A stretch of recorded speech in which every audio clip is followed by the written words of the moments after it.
tanong ng video ko kahapon mga mare, pagkaalis nga pala ni Ethan papunta sa school. Nakatapos na nga pala ako neto magbanlaw mga mare at medyo mabilis nga itong paglalaba ko dahil nga habang nagluluto nga pala ako ng almusal namin ni Ethan at nagsushoot nga ng video ay nakasala nga pala yung mga labahin na yan. Kaya pagkaalis nga niya mga mare papunta nga sa school ay nagsimula na nga din agad ako sa pagbabanlaw at para nga mas maaga nga din ako matapos. At pagka nga ganitong rest day ko mga mare, nako talagang pinagsasabay-sabay ko talaga yung mga gawaing bahay ko at para nga mas mabilis nga din ako matapos. Dahil pagka nga ganitong araw mga mare na wala nga akong duty ay dito ko nga din madalas talaga ginagawa yung pagsushoot nga din ng mga products. Hindi ko na kasi talaga kayang isabay mga mare yung pagsushoot nga din ng mga products nga lalo na pagka nga meron akong duty. Dahil kapag nga meron akong duty mga mare ay naku madalas talaga ang nagagawa ko na nga lang yung mga kailangan nga lang din gawin kagaya na lamang na pag-aasikaso kay Ethan bago nga din pumasok at syempre yung paglilinis nga din ng kaunti dito sa bahay at pagluluto nga din ng kakainin namin. Kaya kung mapapansin nyo nga din sa mga previous vlog namin mga mare na more on pag-aasikaso nga kay Ethan tsaka naman pagliligpit nga din ng kaunti dito sa bahay yung madalas ko nga mai-upload. Hindi rin kami masyadong madalas mag-DIY ngayon mga mare at tsaka mag-ayos-ayos nga dito sa loob ng bahay dahil nga ewan ko ba bigla ako na busy lately at masyado ako maraming inaasikaso. Hindi ko nga rin masabi mga mare kung kailan nga ulit kami mag-DIY or mag-aayos-ayos nga dito sa loob ng bahay pero yung pangbubudol ko nga sa inyo ng mga products na ko syempre tuloy-tuloy yun. Sa ngayon kasi talaga mga mare ay focus talaga namin yung mga daily vlog nga kagaya na lamang ng ina-upload ko araw-araw at para nga mas makilala nyo nga din kami ng gusto kahit na hindi naman kayo masyadong interesado.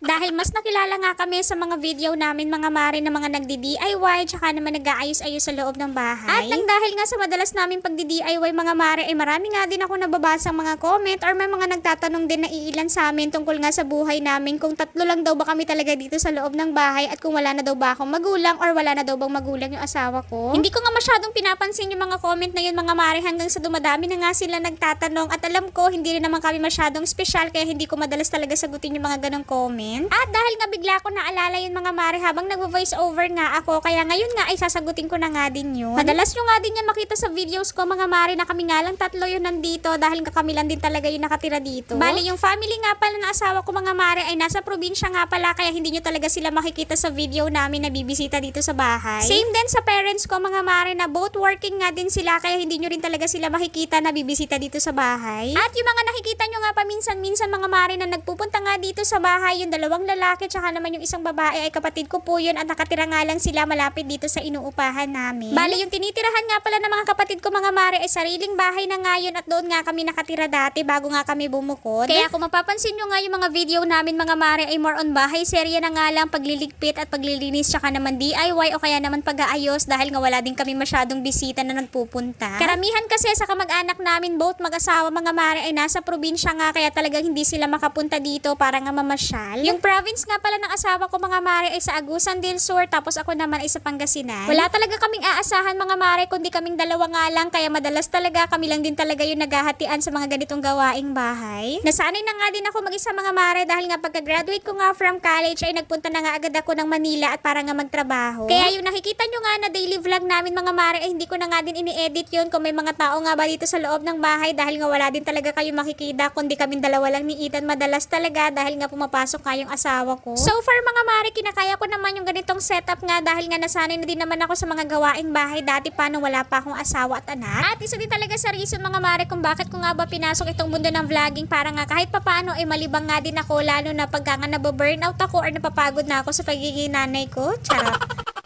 Ayoko din kasi masyadong malungkot mga mare at mag-isip nga din ng mga negative kaya kailangan talaga busy ako palagi. Dahil sa totoo lang mga mare, mahirap din naman pagka nga araw-araw ka nga nasa bahay tapos wala ka pa masyadong nakakausap. Siya mga mare at sana nga ay nagustuhan nyo nga itong video namin ngayon. See you on my next vlog.